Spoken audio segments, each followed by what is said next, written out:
Shalom, halo shalom Bapak Ibu Saudara, apa kabar? Sehat semua ya Pak? Amin, Ibu, amin. Sehat. puji Tuhan. Amin. Kita yakin dan percaya saudara kita semua di sana sehat ya. Amin. Puji Tuhan. Hari ini saya ada di Dusun Kerangkeng.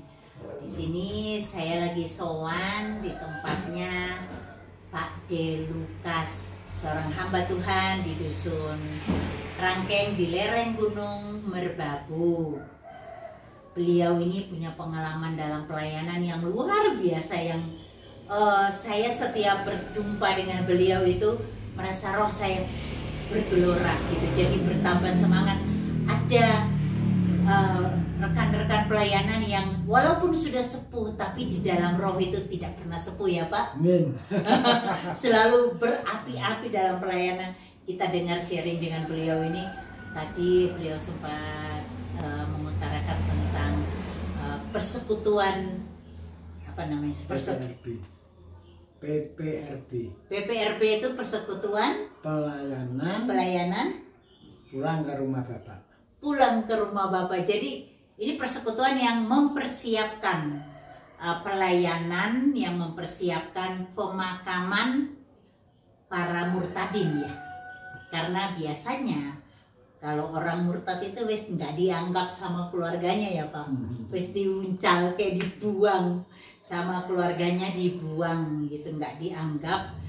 Mau hidup apalagi mati sudah nggak diopenin, nggak diurus sama sekali gitu ya Pak. Coba Bapak cerita gimana itu ceritanya. Ya itu awal mulanya itu kita kan melayani pelayanan, dan dengan kategori kita tidak membeda-bedakan aliran, agama, keyakinan apapun enggak. Kita mengenalkan juru selamat. Ya, itu pada waktu banyak di antara orang-orang yang bertobat kayaknya takut kalau yang rata-rata yang ditakuti kalau nanti kalau mati gimana, karena lingkungan, tangga, paruh, sanak saudara itu lain keyakinan. Tapi itu tidak perlu dirisaukan. Kita siap melayani. Kita hidup masih bersyukur kalau masih bisa mampu melayani orang yang kembali ke rumah Bapa. Amin. Gitu. Maka yaitu pengalaman udah berpuluh-puluh tahun itu kita selalu melayani. Dan dulu kita pada waktu masih tenaga kuat itu kan kita punya tenaga yang otomatis untuk mendongkrak tentang PPRB itu yang bikin peti yaitu almarhum Mbah Sutarjo. Jadi jemaat sini juga? Diwa. Oh Diwa. Dari Diwa. Terus Diwa. itu harus sama saya. Dan pendiri itu yang sudah dipanggil Tuhan itu Mbah Sutarjo Diwa, Pak Trimo Somogawe. Oh dari Somogawe juga ada. Ini tiga dari dusun Somogawe, dari dusun Diwa. Ini dari beberapa dusun. Oh dari beberapa dusun. Itu kumpulan dari yang 3 kabupaten. Oh kabupaten apa aja? Kabupaten Magelang, Semarang, dan Kota Madya Salatiga. Oh. Dan ada gitu. juga yang dari Boyolali. Boyolali juga masuk juga ya dalam perkumpulan itu ya. Ya puji Tuhan bisa melayani. Tadi Pak D cerita yang dari mana tuh yang? Oh itu itu dulu itu Pak Haji Ungaran itu Semarang dong. Iya, itu pada waktu karena rasa terpanggil, yaitu kita layani dan kita baptis. Terus pada saat dipanggil Tuhan, putrane itu minta, Pak pendeta apa bisa kalau kakung kita pakai upacara muslim, silahkan nggak apa-apa. Jadi beliaunya sebenarnya sudah terima Yesus dan sudah dibaptis. Iya. Tetapi waktu beliau meninggal dunia, anaknya minta supaya dikuburkan secara Islam. Ya nggak apa-apa, silahkan. Dan banyak yang pernah juga yang terakhir itu sudah kita belikan peti.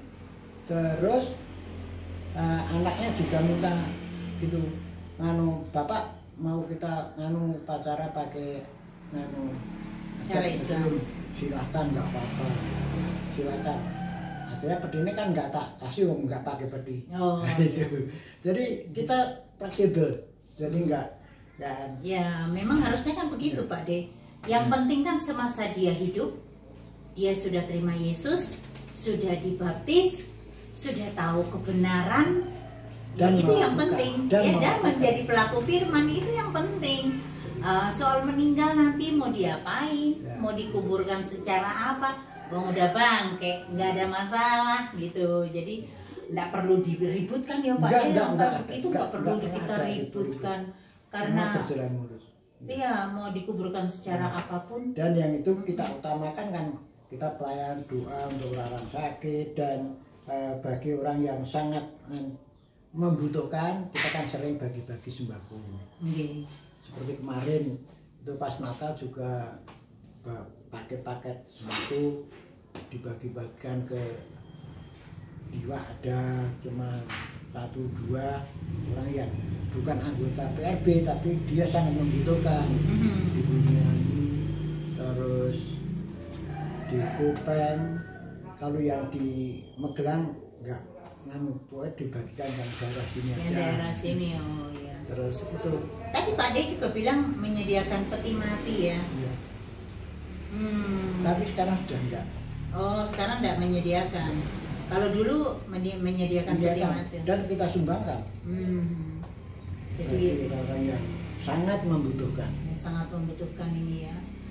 Ya itu bukan karena kelebihan, tapi karena kita merasa punya tanggung jawab sama Tuhan dan punya rasa kemanusiaan, akhirnya Terpanggil ya. Iya. Terpanggil. Ya puji Tuhan ya bisa memberkati dalam arti memberkati orang yang membutuhkan. Iya. Dan melayani orang yang membutuhkan ya di Ini saat masih ada satu paket sembako yang belum salurkan. disalurkan, itu memang khusus untuk sejak dulu menjadi pelayanan kita itu non kita ya, bukan gereja, tapi tetap sampai sekarang kita sering Masih kan tetap masih memberikan kita betul. tetap kita Iya. tidak mengikat, Iya. tapi mereka Pelayanan kasih itu Iya. kan tidak harus kepada sesama dan orang Kristen toh, Pak? bukan dari atas nama gereja, bukan dari Iya. siapa, tapi ya itu kita serahkan gitu aja. Karena kasih Kristus kan tidak membatasi. Ya, Iya, amin, betul. ya. Saya juga senangnya kayak begitu. Jadi kita melayani tidak melihat lagi latar belakang agama, tapi kita tunjukkan kasih Kristus yang ada di dalam kita itu. Kita berbagi. Ya dengan satu mereka. contoh aja gampang, ya sepele. Sini rumah ini ada ruangan khusus kita sediakan untuk musyola, untuk saudara Muslim. yang Muslim apabila pas kunjungan tamu sini, pas saat mereka harus sholat, sudah kita berikan tempat khusus. Malah pernah ada yang keliru kiblatnya. Jadi kiblat kan harus ke barat. Itu sholatnya orang menghadap ke utara, mengikuti rumah. Ya tak suruh diulang lagi kok, Mas. Nggak usah, besok aja. Nggak apa-apa. Tapi di ruang sholat sudah kita kasih Tanda ke panah. arah panah untuk kiblat. Itu, tapi dia nggak tahu. Tapi nggak apa-apa. Salah kiblatnya. Jadi saya menghormati keyakinan lain itu harus ada tempat, nggak sembarangan kalau. Dan waktu sholat ya karena dia orang Muslim ya situ tempatnya tak kasih kita. Saya juga di rumah tetap masih punya sajadah, beberapa sajadah. Saya punya mukena juga. Jadi kalau ada teman atau orang lain yang datang bertamu dan waktunya sholat, ya monggo. Iya. Saya punya peralatannya, saya bisa menyediakan gitu. Ya, itu. Ya kita Cuma juga menghargai mereka. harus. Kita tidak bisa apa ya, kita menunjukkan kasih Kristus yang tidak terpecah. Sampai mereka habis sholat, lo kok bisa Pak? Orang Kristen kok mendarat? Lo kita kan orang Pancasila. Orang Pancasila, kita Bhinneka Tunggal Ika. Dan menurut surat Al-Baqarah kan gini, surat Al-Baqarah 66 kan, lakum dinukum waliidin, agamamu ya agamamu, agamaku agama. Kita saling menghormati, Lakum saling dinukum waliyadin. berjabat tangan, saling gotong royong. Itulah orang Indonesia. Gitu. Jadi tidak harus kita layani hanya orang Kristen. Enggak. Itu harus Iya, benar. pelayanan tidak pilih-pilih. Saya juga salah satu diaken dari seluruh Indonesia.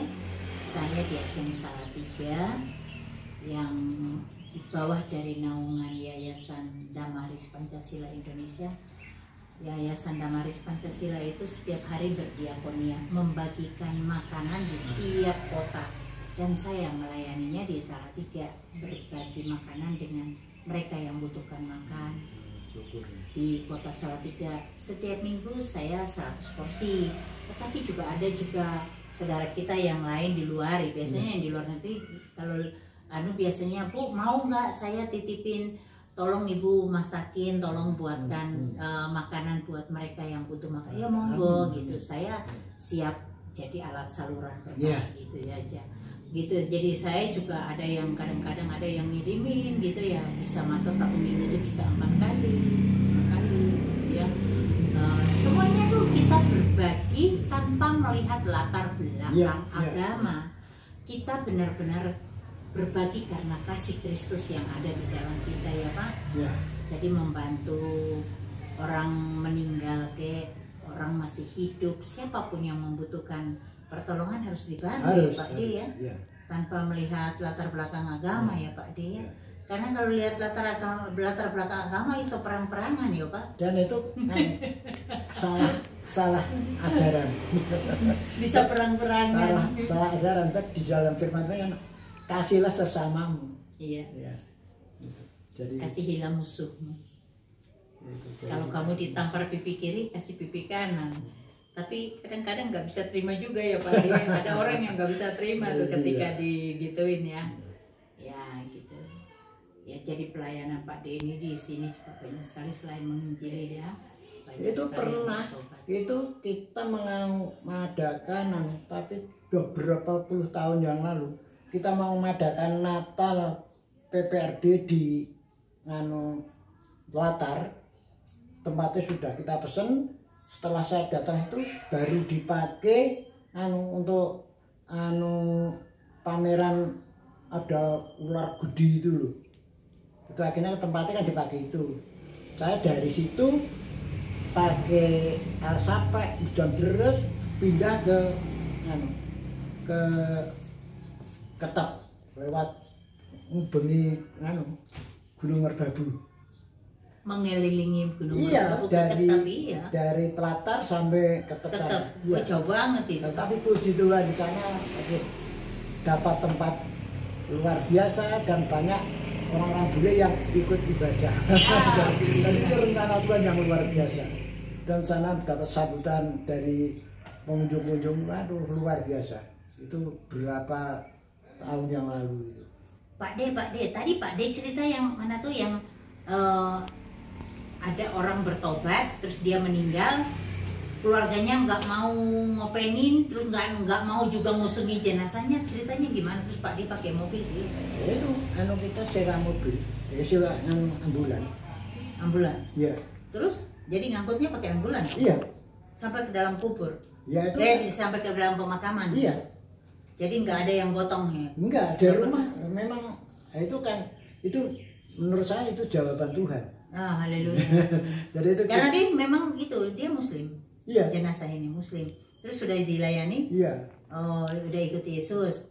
Tapi ketika meninggal keluarganya nolak, nggak mau ngopeni gitu, nggak mau. Iya, ngopeni tapi itu kita daripada poti ini itu kita memberikan contoh.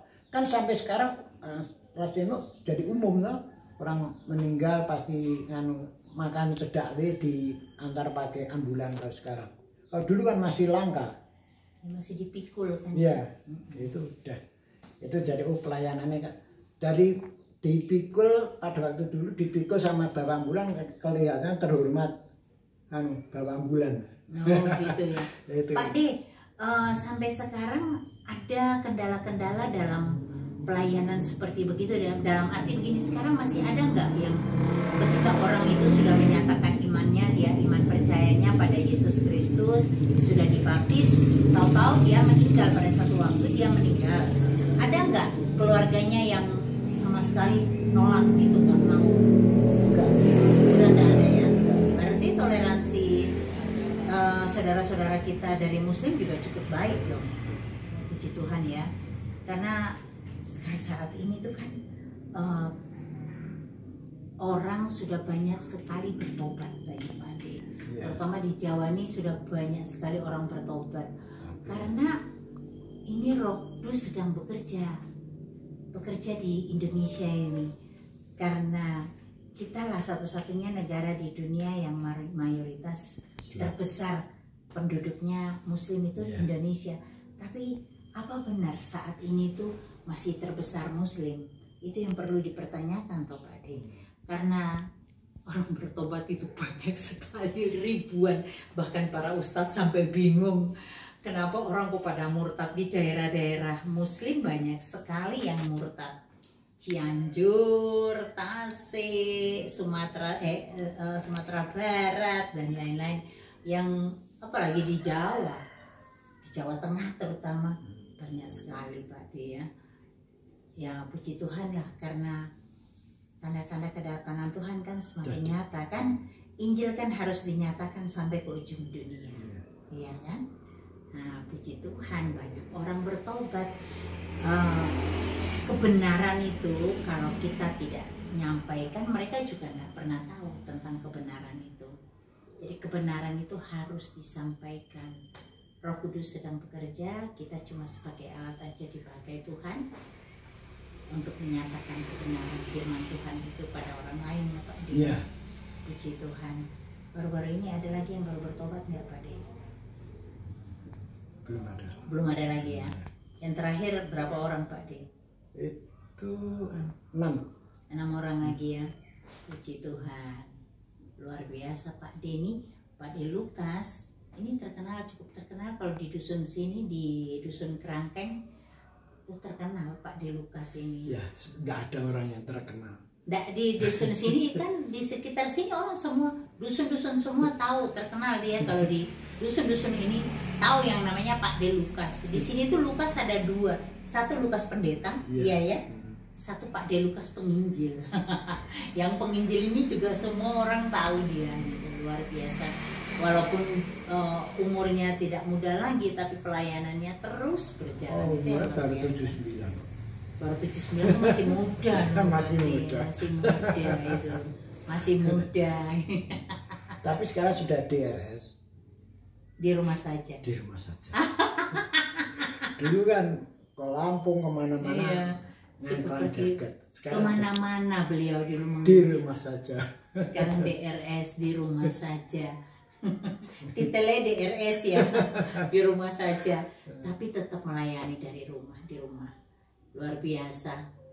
Terima kasih banyak saudara yang sudah menyaksikan video ini. Kiranya bisa menjadi berkat buat Bapak Ibu Saudara yang sudah menonton video ini.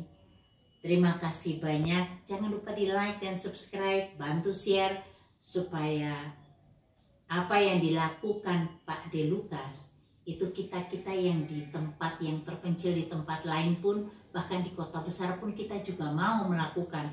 Karena memang kalau murtadin atau orang berpindah agama dari seberang ke Kristen menjadi percaya pada Tuhan, itu memang dibuang dari keluarga. Saya sendiri saja banyak teman yang sudah gak peduli, lihat aja mungkin memuntah karena tahu saya sudah jadi orang Kristen. Banyak yang tidak mau berteman lagi dengan saya, tapi nggak apa-apa kok. Teman saya justru saya dapat teman banyak di dalam pelayanan. Saya justru semakin dikuatkan iman percaya saya. Terima kasih banyak Bapak Ibu Saudara. Di like, subscribe, dan juga bantu share videonya agar bisa menjadi berkat juga bagi orang lain dan menginspirasi buat orang lain juga. Terima kasih banyak. Tuhan Yesus memberkati.